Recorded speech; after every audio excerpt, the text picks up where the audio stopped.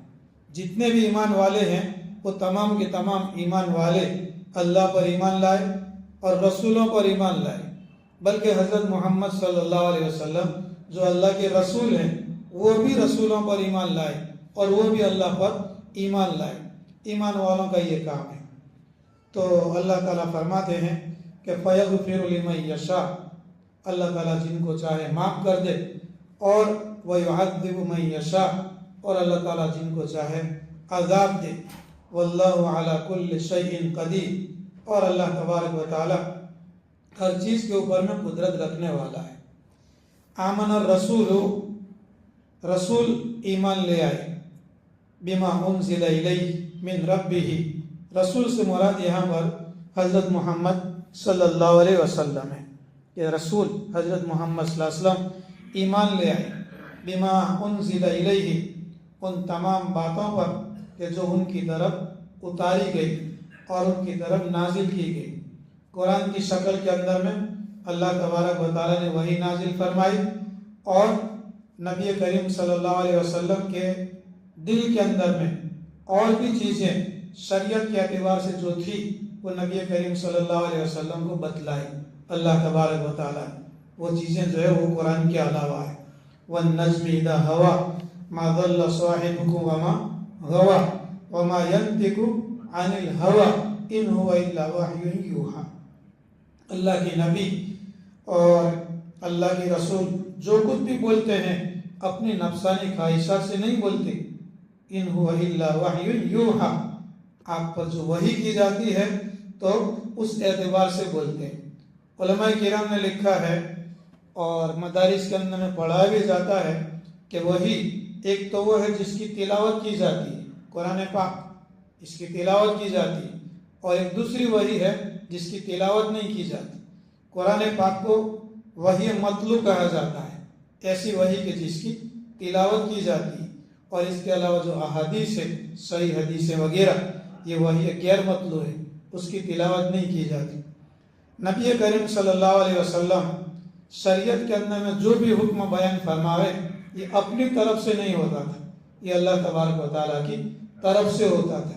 البتہ دنیاوی معاملات کے اندر میں اور دنیاوی امور کے اندر میں آپ صلی اللہ علیہ وسلم نے فرمایا کہ انتم اعلم بامور دنیاکم، تم اپنے دنیاوی امور کو تم ہم سے زیادہ جانتے ہو. ابھی مکان بنانا ہے تو کوئی اللہ والے کو اور کوئی بزرگ اور کوئی بڑے مفتی صاحب کو اور شیخ الحدیث کو تھوڑی لیا جائے گا. کوئی انجینئر کو بتائیں گے، انجینئر نقشہ بنائے گا. مکان بنانا ہے تو کوئی ڈاکٹر کو تھوڑی بتائیں گے. علاج دوا وغیرہ کی ضرورت ہے تو انجینئر کو تھوڑی بلائیں گے، ڈاکٹر کو بتائیں گے. لکل فن رجال، ہر فن کے لیے اور علم کے لیے جو ہے لوگ ہوتے ہیں تو اس کے مطابق کام کیا جائے گا. تو نبی کریم صلی اللہ علیہ وسلم نے فرمایا کہ انتم اعلم بامور دنیاکم. اور اس کا شان ورود بھی پہلے ذکر کیا تھا. مدینہ منورہ جانے کے بعد میں صحابہ کرام وہ ناری مادہ کھجور کے ساتھ میں نر کھجور کے پھولوں کو ملاتے تھے. آپ صلی اللہ علیہ وسلم نے منع فرمایا. صحابی نے کہا کہ نہیں یا رسول اللہ، اس کی وجہ سے کھجور بڑی بڑی آتی ہے. تو کہا کہ نہیں، یہ تو اللہ کے حق میں منع کر دیا. تو صحابی وہ رک گئے. جب کھجوریں لگی تو اکثر زیادہ تر باغات کی کھجوروں کے اندر میں بڑی بڑی کھجوریں تھیں، اور کچھ کھجوروں کے اوپر میں جو کھجور لگی تھی وہ چھوٹی چھوٹی تھی. آپ صلی اللہ علیہ وسلم نے پوچھا تو صحابی نے جواب دیا کہ یہ آپ کے منع کرنے کی وجہ سے نر کھجور کے پھولوں کو مادہ کھجور کے پھولوں کے ساتھ میں ملایا نہیں گیا، اس کی وجہ سے کھجور چھوٹی چھوٹی رہی، اور وہ دوسری جو ہے اس کو ایسا کیا گیا تھا جس کی وجہ سے کھجور بڑی بڑی ہوئی. تو آپ صلی اللہ علیہ وسلم نے فرمایا کہ انتم اعلم بامور دنیاکم، تم اپنے دنیاوی امور کو ہم سے زیادہ جانتے ہو. تو رسول بھی ایمان لایا ما انزل الیہ من ربی، اس کے رب کی طرف سے جو چیز نازل کی گئی اتاری گئی. والمؤمنون، اور مومنین بھی ایمان لائے اللہ کے رسول پر، اللہ پر اور اللہ کے رسولوں پر. چاہے رسول ہو چاہے مومنین ہو، سب کے لیے ایمان لانا ضروری ہے. کل آمن باللہ، تمام کے تمام ایمان لائے اللہ پر، و ملائکتہ، اور اس کے فرشتوں پر. اللہ تعالیٰ کی ذات اور اللہ تعالیٰ کی صفات کو ماننا، دل سے یقین کرنا، یہ ہے ایمان باللہ. اور ملائکہ سے مراد اللہ تبارک و تعالیٰ کے غیبی نظام کو ماننا. فرشتے نظر نہیں آتے، فرشتوں کا نظام چلتا ہے، اللہ تبارک و تعالیٰ کا ایک نظام ہے فرشتوں کے ذریعہ سے، وہ ملائکتی غیبی نظام کو ماننا، وہ کتبی اور اللہ کی کتابوں کو ماننا۔ ماننے کا مطلب یہ ہے کہ اللہ تبارک و تعالیٰ نے جو ابراہیم علیہ السلام پر صحیفے نازل کیے چھوٹے چھوٹے رسالے، موسیٰ علیہ السلام پر صحیفے نازل کیے چھوٹے چھوٹے رسالے، اور موسیٰ علیہ السلام پر تورات بھی نازل فرمائی، حضرت عیسیٰ علیہ السلام پر انجیل، حضرت داؤد علیہ السلام پر زبور، اور حضرت محمد صلی اللہ علیہ وسلم پر قرآن نازل فرمایا۔ ہم اور آپ قرآن کو مانتے ہیں اور قرآن کی مانتے ہیں، قرآن کو مانتے ہیں اور قرآن کی مانتے ہیں، ہمارے لیے یہ بس کافی ہے، قرآن اور حدیث ہمارے لیے کافی ہے۔ تورات کو مانتے ہیں، زبور کو مانتے ہیں، انجیل کو مانتے ہیں، صحف ابراہیم کو مانتے ہیں، صحف موسیٰ کو مانتے ہیں کہ وہ اللہ کی کتابیں تھی، وہ اللہ کی کتابیں تھی، بس اتنا مانتے ہیں۔ اس کے اوپر میں ہم عمل نہیں کرتے، بلکہ روئے زمین کے اوپر میں کوئی بھی کتاب جو ایک زمانے کے اندر میں آسمانی کتاب تھی، یہ آسمانی کتاب کما حق کا وہ باقی نہیں رہی۔ ابھی تھوڑے دن پہلے بھی بتلایا تھا کہ یہ جو انجیل ہے، انجیل کے 80 نسخے تھے دنیا کے اندر میں، ہر نسخے کے اندر الگ الگ ترتیب الگ الگ۔ تو کوئی یوحنا کر کے کوئی ان کا عالم تھا، اس نے دنیا بھر کی جتنی بھی انجیلیں تھیں ان تمام انجیلوں کو جمع کیے، اور جمع کرنے کے بعد میں پھر اس کو لکھا اور 4 انجیلیں بنائی، 80 کی 4 کر دی، 4 انجیلیں، اور ان چاروں کے اندر میں بھی اختلاف، 1 2 3 اور 4، ان چاروں کے اندر میں بھی اس میں کچھ لکھا ہے، اس کا الٹا ادھر میں لکھا ہے، اس کا الٹا ادھر میں لکھا ہے، اس کا الٹا ادھر میں لکھا ہوا ہے۔ یہ صرف قرآن پاک ایک ایسی کتاب ہے کہ اللہ تبارک و تعالیٰ نے اس کی حفاظت کی ذمہ داری لی تھی اور لی ہے، اس لیے قرآن پاک کے ایک نقطے کا یا ایک زبر زیر اور ایک پیش کا آج تک فرق نہیں آیا اور آج تک فرق نہیں آئے گا۔ کوئی بھی آدمی اگر قرآن کی ترتیب کو بدل دیتا ہے، صرف ترتیب کو بدل دیتا ہے، تو اس کی تنقید کرنے والے ہر دور کے اندر میں، ہر زمانے میں، ہر جگہ کے اندر میں کوئی نہ کوئی موجود ہوتا ہے۔ تو یہ اللہ تبارک و تعالیٰ کی کتاب ہے اور اللہ تبارک و تعالیٰ نے اس کی حفاظت کی ذمہ داری لی ہے۔ وہ رسولی، ہم رسولوں کو بھی مانتے ہیں، حضرت محمد صلی اللہ علیہ وسلم کی شریعت کے اوپر میں چلتے ہیں۔ البتہ جتنے بھی انبیاء علیہ السلام جن کا تذکرہ اللہ تبارک و تعالیٰ نے قرآن میں کیا، اور وہ سارے انبیاء علیہ السلام کہ جن کا تذکرہ اللہ تعالیٰ نے نہیں کیا، ان کو بھی ہم مانتے ہیں، لیکن ان کی شریعت کے اوپر میں عمل نہیں کرتے، عمل کرتے ہیں شریعت محمدیہ پر۔ ایک مرتبہ کعب احبار کی بات نبی کریم صلی اللہ علیہ وسلم کے سامنے حضرت عمر رضی اللہ تعالیٰ عنہ نے پیش کی، یا رسول اللہ، کعب احبار یہ یہود کے علماء تھے اور پھر آپ صلی اللہ علیہ وسلم پر ایمان لائے تھے، بات اچھی لگی تو نبی کریم صلی اللہ علیہ وسلم کے سامنے پیش کی کہ تورات کے اندر میں ایسی بات اچھی تھی، موسیٰ علیہ السلام کے دین میں یہ بات اچھی تھی۔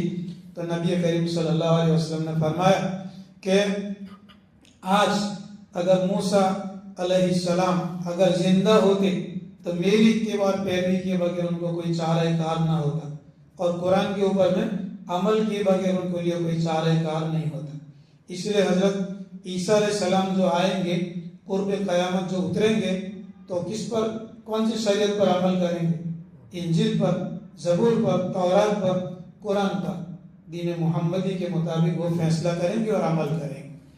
تو ہم ایمان لائے، مومنین ایمان لائے، ہر ایک ایمان لائے اللہ پر اور اس کے فرشتوں پر اور اس کی کتابوں پر اور اس کے رسولوں پر۔ لا نفرق بین احد من رسلہ، ہم اللہ کے رسولوں میں سے کسی ایک کے درمیان کے اندر میں بھی جدائی نہیں کرتے۔ وقالو، اور ان تمام نے کہا تھا، سمعنا واطعنا، ہم نے سن لیا، مان لیا، واطعنا، اور اطاعت کر لی۔ یہ یہود کے بارے میں آتا ہے کہ جب پھنستے تھے تو کہتے تھے سمعنا، اور جب تکلیف، مصیبت، عذاب ہٹ جاتا تھا تو کہتے تھے وعصینا، یا بلند آواز سے کہتے تھے سمعنا اور چپکے سے کہتے وعصینا۔ ہم نے سن لیا لیکن ہم نافرمانی کریں گے، یہ ہم نے نافرمانی کی۔ یہ امت محمدیہ کا یہ کام ہے کہ سماع سننے کے ساتھ اطاعت اور فرما برداری، سمعنا و اطعنا، ہم نے سن لیا، ہم نے تیری بات مان لی اور اطاعت کر لی۔ غفرانک، ہم تیری معافی چاہتے ہیں، تیری مغفرت چاہتے ہیں ربنا، اے ہمارے رب، وَإِلَيْكَ الْمَصِيرُ، اور تیری ہی طرف واپس لوٹ کر کے آنا ہے۔ پھر اس کے بعد میں اللہ تبارک و تعالیٰ نے آگے والی آیت کے اندر میں اور زیادہ تسلی دی ایمان والوں کو اور مسلمانوں کو۔ ڈر گئے تھے صحابہ کرام کہ دل کے اندر میں خطرہ گزرے، خیال گزرے، اس پر بھی اللہ تبارک و تعالیٰ پکڑ فرمائے، تو اللہ تبارک و تعالیٰ تسلی دیتے ہیں کہ اللہ تبارک و تعالیٰ بندے کو اور مومن کو اتنا پابند بناتے ہیں کہ اس کے اندر میں وہ کام کرنے کی طاقت ہوتی ہے، جتنا کام کرنے کی اس کے اندر میں طاقت ہوتی ہے اتنا ہی پابند بناتے ہیں۔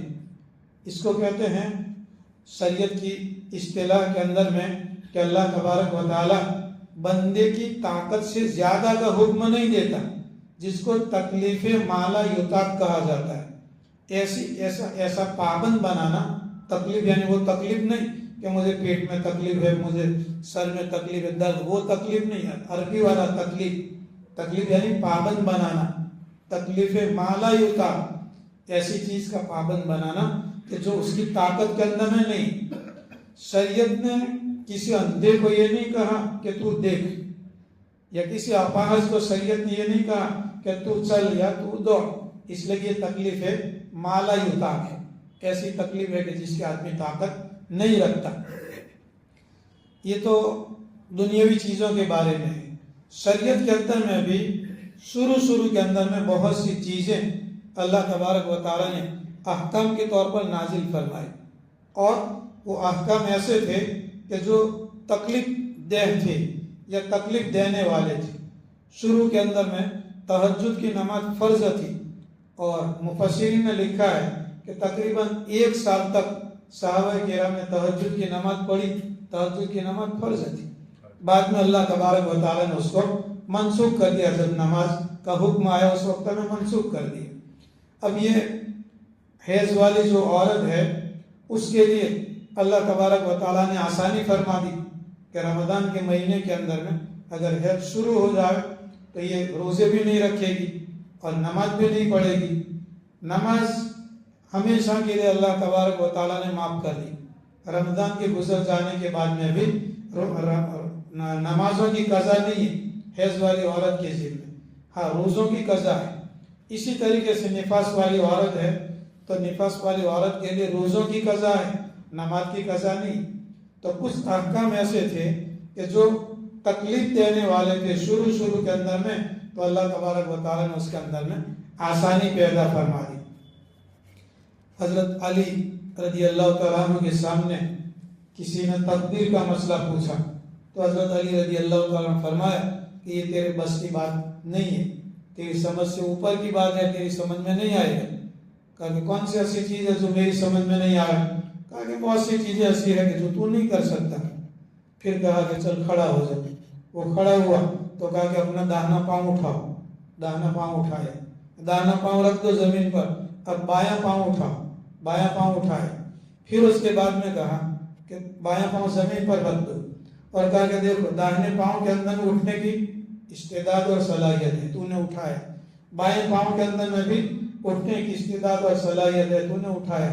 اب ایسا کر دونوں پاؤں اٹھا، دونوں پاؤں اٹھا۔ تو اس نے کہا کہ نہیں اٹھ سکتا۔ تو بس اسی طریقے سے تقدیر کا مسئلہ ہے، یہ سمجھ میں آ سکتا نہیں ہے۔ اس لیے تقدیر کے اوپر ایمان لانا ضروری ہے۔